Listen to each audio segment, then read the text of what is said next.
정치권 상황 국회팀 이병주 기자와 더 얘기 나눠보겠습니다. 어서 오세요.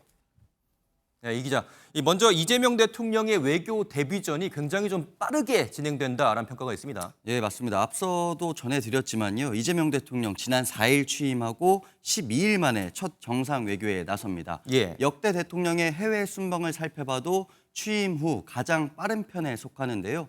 직전 윤석열 전 대통령과 문재인 전 대통령은 취임 후 50일을 전후해서 해외 일정을 소화했었습니다. 네. 이 대통령이 줄곧 강조해온 국익 중심 실용 외교 노선이 곧바로 시험대에 오르게 된 겁니다. 대통령실은 우선 12.3 비상계엄 이후 반년간 멈췄던 정상 외교가 복원됐음을 국제사회에 알린다는 점에 의미를 부여하고 있습니다. 네, 그런데 현재 우리나라에는 지금 경제와 통상 문제 같은 이런 과제들이 좀 산적해 있지 않습니까? 맞습니다. 대통령실은 이번 G7 회의 참석과 관련한 기대 성과로 주요국 정상과의 조기 신뢰 관계 구축, 또 통상 무역 등 현안 논의 진전 등을 꼽고 있습니다. 주요국 정상들이 한데 모이는 만큼 외교 안보 현안 실마리를 찾기 위해 이 대통령이 바쁜 일정 속에서도 출장 일정을 잡았다, 이런 설명인데요. 그래서 더욱 미국과 일본 등 주요국 정상과 양자 회담에 관심이 쏠립니다. 이외에 최근 중동 정세가 심상치 않은 상황에서 한미일 안보 협력을 강조하고 또 동시에 중국, 러시아와의 관계도 실용적으로 재설정하는 것이 주요 과제로 꼽힙니다. 네, 다음은 여의도 상황 한번 짚어보겠습니다. 어제 정청래 의원이 이 민주당 차기 당대표 도전을 선언했죠. 예, 앞서 정청래 의원이 법사위원장 자리에서 물러나면서 차기 당대표 출마를 염두에 둔 것 아니냐, 이런 해석이 많았습니다. 실제로 어제 출마 선언을 하면서 이재명 대통령과 한 몸처럼 행동하겠다, 이렇게 강조를 했습니다.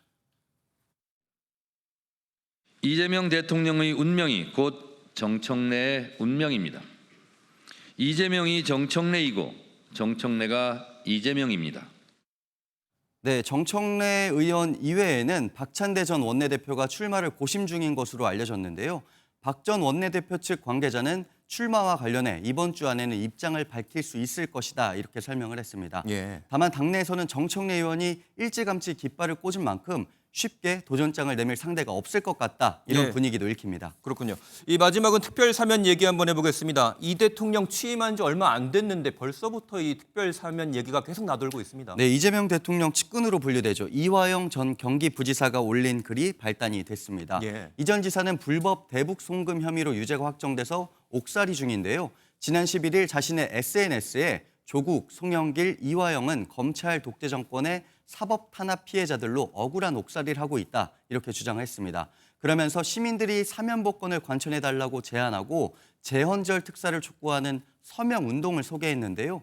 이러한 서명운동 사실이 알려지자 국민의힘 인사들 한마디씩 보탰습니다.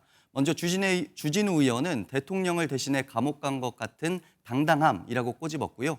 김기현 의원은 정권 바뀐 지 열흘 만에 사면복권이 거론되는 무법천지 대한민국이 됐다, 이렇게 지적을 했습니다. 대통령의 첫 특별 사면을 놓고도 관심이 좀 계속될 것 같습니다. 여기까지 듣겠습니다. 지금까지 정치부 이병주 기자와 함께했습니다.